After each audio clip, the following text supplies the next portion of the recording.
오늘 맥체인 성경 읽기 본문은 출애굽기 33장과 요한복음 12장, 잠언 9장과 에베소서 2장입니다. 출애굽기 33장에 보면 금송아지 사건이 지나가고 하나님은 이스라엘 백성에게 약속의 땅으로 다시 이동할 것을 명령하셨습니다. 그러나 하나님은 그 백성과 함께 가지 않으시겠다 말씀하시죠. 그 이유는 이 범죄한 백성을 하나님이 조금이라도 다시 대면하게 되면 진노 가운데 그들을 전부 진멸하실까 염려하셨기 때문입니다. 모세는 여호와께 간청합니다. 계속해서 이스라엘과 함께 동행해 달라고 간구하죠. 하나님은 모세의 간절한 기도를 들으셨고 내가 친히 가리라 약속하심으로 그 마음을 돌이키셨습니다. 그리고 주의 영광을 보여달라 말하는 이 모세에게 한 반석 위에 서라 말씀하시고 내가 내 등을 볼 것이요 얼굴은 보지 못하리라 말씀하시며 모세에게 자신을 드러내 보여주셨습니다. 요한복음 12장은 이 마리아가 값비싼 향유를 주님께 가져와 그 발에 붓고 자신의 머리로 그 발을 씻기는 장면이 나옵니다. 예수님은 그가 자신의 장례를 준비하는 것이라 말씀하시죠. 예수님이 이제 오신 목적을 이루시려고 예루살렘으로 향하고 계시는데 예수님은 그곳에서 자신이 들려야 한다는 말씀을 제자들과 무리에게 하십니다. 이 땅에 오신 예수님이 이 땅에 오신 이유와 앞으로 감당해야 할 십자가 사건을 사람들에게 알려주시는 거죠.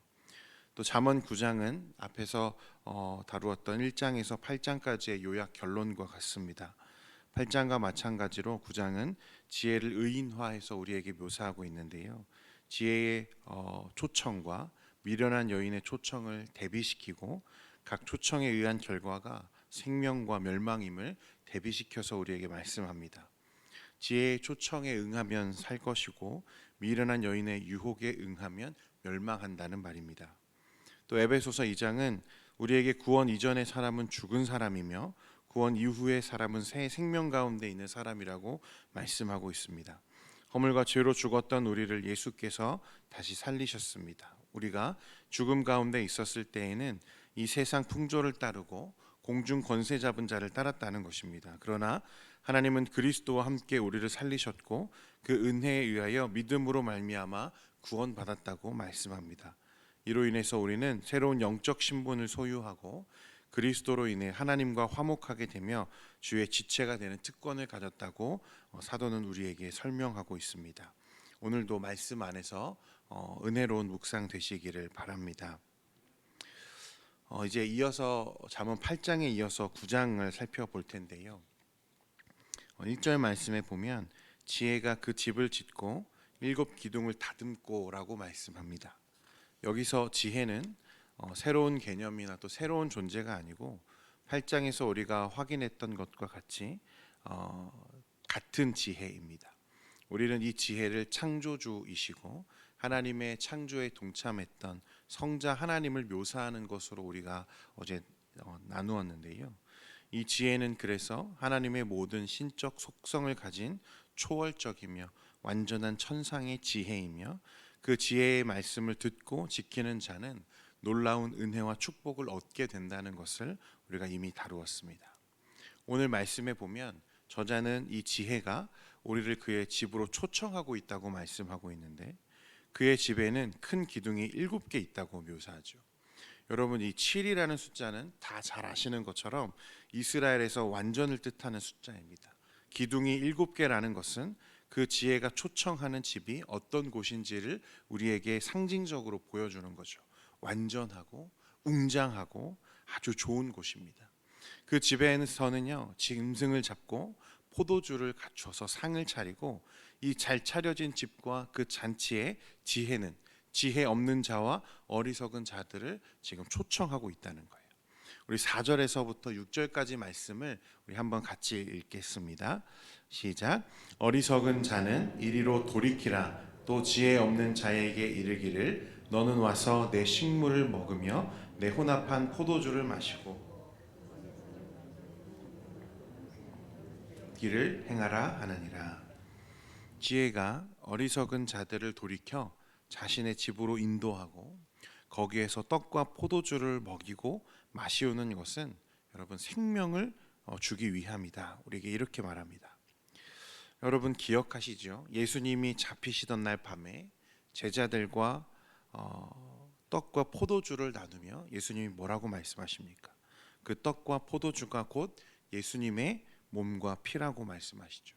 그리고 그 떡과 포도주를 마시는 자는 무엇을 얻는다 하십니까?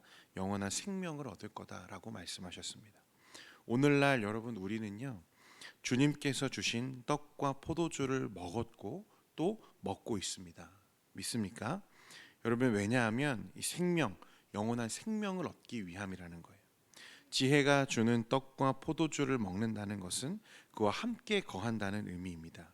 그래서 고린도전서 11장 26절에 보면요, 사도 바울이 이렇게 말합니다. 너희가 이 떡을 먹으며 이 잔을 마실 때마다 주의 죽으심을 그가 오실 때까지 전하는 것이니라. 여러분, 주님은 또 그 지혜는 하나님의 백성, 그 백성을 주님이 시작하신 하나님의 나라에 오늘도 초청하고 계시다는 말씀입니다. 여러분, 물론 지혜만 오늘 우리에게 먹을 것을 주는 것은 아닙니다. 오늘 잠언 9장에는요, 이 지혜로 초청하는, 자기의 집으로 초청하는 지혜와 대비되는 미련한 여인 한 사람이 등장합니다. 이 미련한 여인도요, 지나가는 행인들을 불러 세우고 떡과 포도주 대신 무엇을 주냐면 도적질한 물과 몰래 먹는 떡을 공급한다고 말합니다. 16절, 17절 말씀인데 같이 한번 읽겠습니다. 시작. 어리석은 자는 이리로 돌이키라. 또 지혜 없는 자에게 이르기를 도둑질한 물이 달고 몰래 먹는 떡이 맛이 있다 하는도다. 입에는 달고 맛이 있죠. 아주 달콤합니다. 그러나 지혜자는 우리에게 뭐라고 말합니까? 그것을 먹는 자는 죽게 된다고 우리에게 경고하고 있는 거예요. 여러분, 이 시대에도 주님께서 주신 떡과 포도주 대신 그의 몸과 그의 피 대신에 이 미련한 여인이 건네는 도적질하는 물과 몰래 먹는 떡을 아주 달고 맛있게 먹고 있는 사람들이 얼마나 많이 있습니까? 이 세상이 주는 달고 맛있는 사상이 그것이고 또 이 달고 맛있는 문화가 바로 그것이라는 거예요. 도덕질한 것이요 사실 몰래 먹는 떡이라는 것입니다. 우리가 이 취해 있는 이 문화들, 우리가 취해 있는 이 사상들이 사실은 우리의 생명을 갉아먹고 우리를 죽음으로 인도하는 여러분 아주 치명적인 덫이라는 것을 사람들은 모르고 있다는 거예요. 심지어 교회조차도요, 주의 죽으심을 또 그 안에 발견되는 영원한 생명을 전하기보다 오늘날 이 달고 맛있는 세상의 향락을 전하고 있는 것이 여러분 현실입니다. 그러므로 사랑하는 성도 여러분, 오늘 잠언의 지혜자는 오늘날 우리와 이 시대를 향해서도 동일하게 경고합니다. 여러분, 그 길의 끝에는 무엇이 기다린다는 거죠?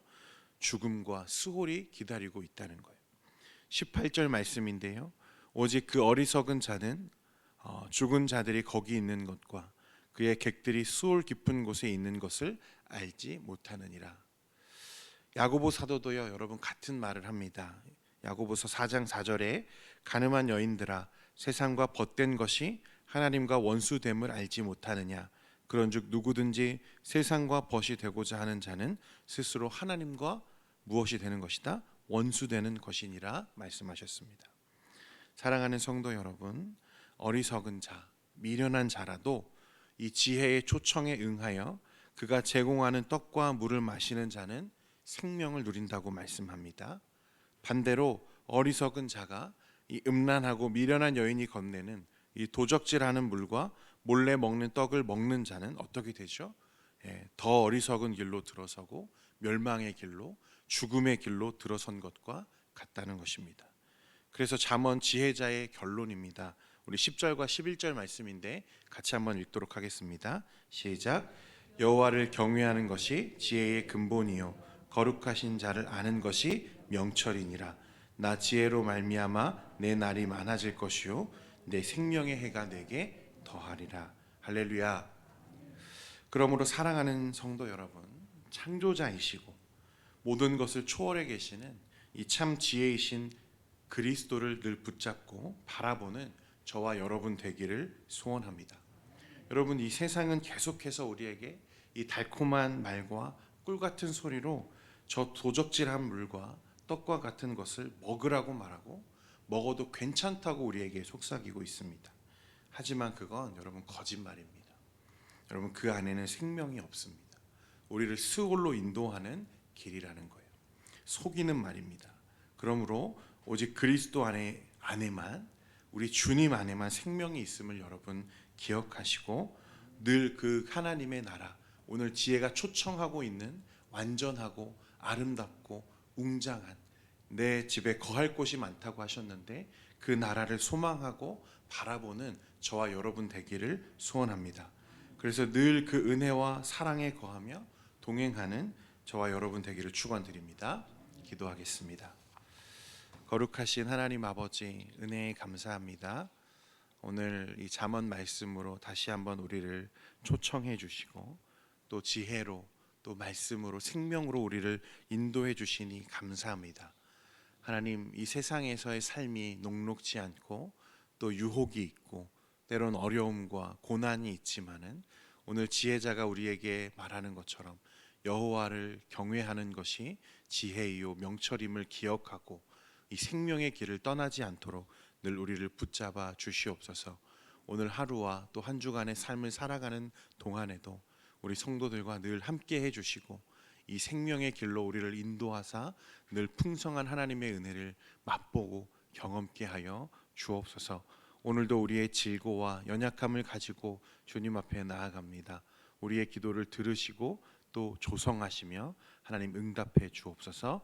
예수님의 이름으로 기도합니다. 아멘.